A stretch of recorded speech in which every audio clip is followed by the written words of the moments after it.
कारण पुढच्या 1-2 दिवसामध्ये सर्व हातात पडेल आणि उद्याच्या दृष्टिकोनातून आपल्या शहराचं नेतृत्व कोणी केलं पाहिजे या सर्व उमेदवार जाहीर होतील. त्यामुळे आपल्या सगळ्यांपेक्षा जास्त माझी काळजी चिंता वाढायला लागलेली आहे. त्यामुळे मलाही तितकंच टेन्शन आहे जेवढं तुम्हाला सगळ्यांना आहे. पण हे सगळं पार पडत असताना मी वाचण्यात आलेली एक गोष्ट मला आठवते. एकदा एका राज्यामध्ये एक राजा राज्य करत असतो आणि त्या राजाचा काही कारणास्तव एक सल्लागार बदलतो आणि तो बदललेला सल्लागार राजसभेमध्ये येतो. सभेचं चित्र पाहतो. पहिल्या दिवशी येतो तर राजाच्या सिंहासनाच्या बाजूला एक साधी लाकडाची खुर्ची ठेवलेली असते आणि दरबार भरला की राजा येतो, कामकाज करतो. पण त्या लाकडाच्या खुर्चीवरती पहिल्या दिवशी काही कोणी येऊन बसत नाही. एक दिवस होतो, 2 दिवस होतो, 4 दिवस होतो, आठवडा पार पडतो, पण त्या लाकडाच्या खुर्चीवरती काही कोणी येऊन बसत नाही. त्या सल्लागाराला प्रश्न पडतो, नेमकी ही लाकडाची खुर्ची आहे कोणाची? कारण एकही जागा खाली नाही, ही लाकडाची खुर्ची आहे तशीच मोकळी असते.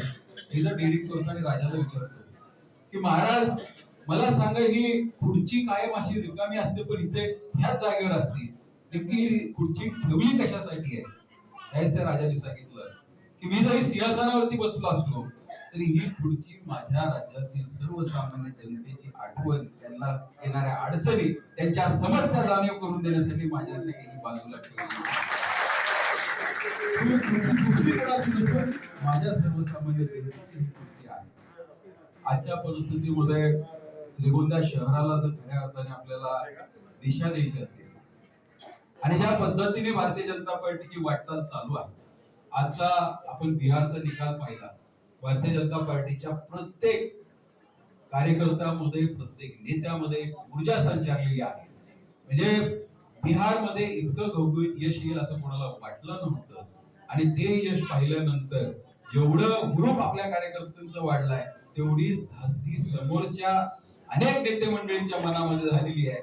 मी तुम्हाला खात्रीशीर सांगतो की आम्ही मागेही घोषणा देत होतो किंवा आपल्या सर्वांना आश्वासित करत होतो की श्रीगोंदा शहराचा निकाल हा 23-0 झाल्याशिवाय राहणार नाही.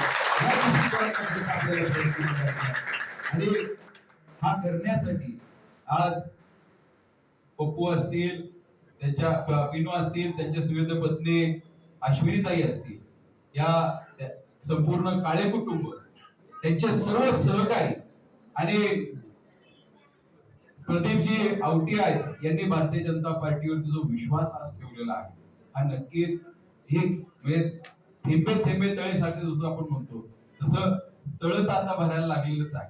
पण त्या तळ्यामध्ये प्रत्येकाला सहभागी व्हायचं आहे.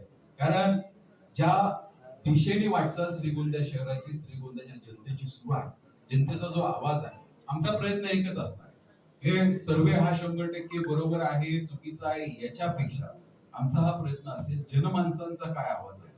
कारण अनेकदा आपण पाहतो की जनतेची इच्छा असते की नवीन माणसांना संधी द्या, कोण म्हणतो जुन्यांना परत संधी द्या, कोणी म्हणतं की आमच्या प्रभागाचं नगरसेवकाने अनेक वर्षापासून खूप चांगलं काम केलं.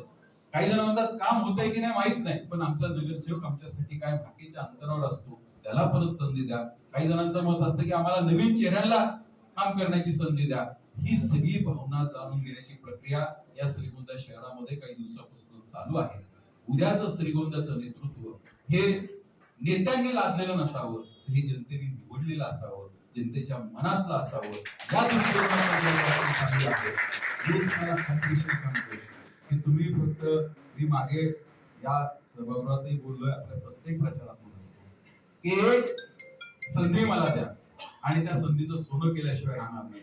जनतेने मला या भागाचं नेतृत्व करण्याची संधी दिली, आमदार म्हणून काम करण्याची संधी दिली आणि आपण त्याच चोख पद्धतीने श्रीगोंद्याचं नाव जे दादांनी पुढे नेलं होतं हे कायम पुढे कसं जाईल, प्रसिद्धीच्या एक शिगेला कसं हे श्रीगोंदा शहर घेऊन जाऊ, या दृष्टिकोनातून आपण नक्कीच प्रयत्न, शहर नेण्याच्या दृष्टिकोनातून जर प्रयत्न करायचा असेल तर मी तुमच्या माध्यमातून संपूर्ण शहराला, शहरातील संपूर्ण नागरिकांना, संपूर्ण जनतेला एक विनंती करेन की एकदा 23-0 करून दाखवा.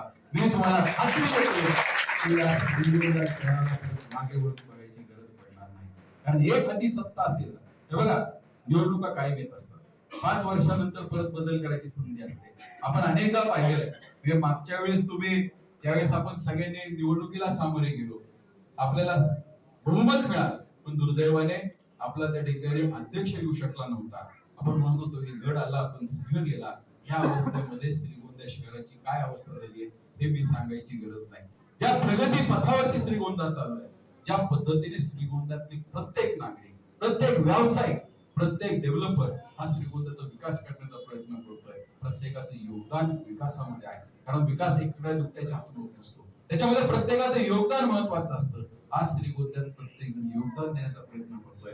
जसं ह्या परिसराचा लोकप्रतिनिधी म्हणून आम्हाला दिशा देण्याची संधी असते, तसं उद्या या शहराला दिशा देण्याचं काम जर म्हणत असेल तर ते नगराध्यक्ष आणि संपूर्ण बॉडीचं असणार आहे.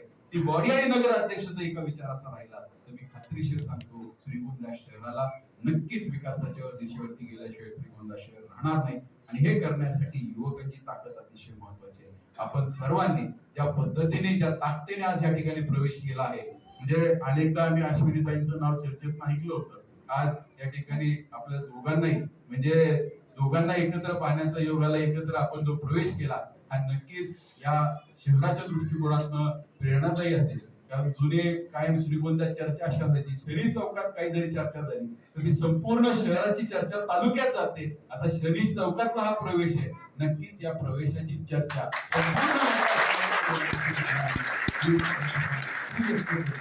आणि आमचा स्वभाव हा नक्की असा आहे, जे येतात त्यांना जितके जागा उपयोगी आहे, त्याचबरोबर जे बरोबर आहे त्यांचाही आम्हाला कधीही विसर पडत नाही.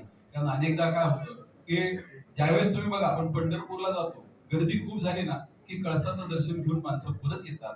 पण कळसाचं दर्शन घेता घेता आपण हे विसरून जातो की ते मंदिर जे उभं आहे ते नामदेवाच्या पायरीवरती ते मंदिर उभं आहे. त्यामुळे पालघातला प्रत्येक दगड हा तितकाच महत्वाचा आहे, दगड जितका महत्वाचा आहे त्या मंदिराच्या उभारणीमध्ये प्रत्येक पायातला दगड तितकाच महत्वाचा आहे. त्यामुळे त्याचा वारकऱ्यांना कधी विसर पडत नाही. पांडुरंगाचं दर्शन नाही झालं तरी चालेल, पण पायरीचं आणि कळसाचं दोन्ही दर्शन ते घेऊन जातात. आतल्या मूर्तीचं दर्शन झालं नाही चालेल, पण पायरीचं आणि कळसाचं दर्शन केलं जातं. त्याच वारकऱ्याच्या पद्धतीने, त्याच वारकऱ्याच्या कामाच्या पद्धतीनुसार आपल्याला सुद्धा जुन्यांचा विसर पडता कामा नये. याच अनुषंगाने आपण सर्वजण काम करूयात ही अपेक्षा या ठिकाणी व्यक्त करतो. उपस्थितांचे आपले सगळ्यांचे सहर्ष स्वागत करतो. पहिल्यांदा असं वाटलं आत आले, आता लाईट गेला म्हणलं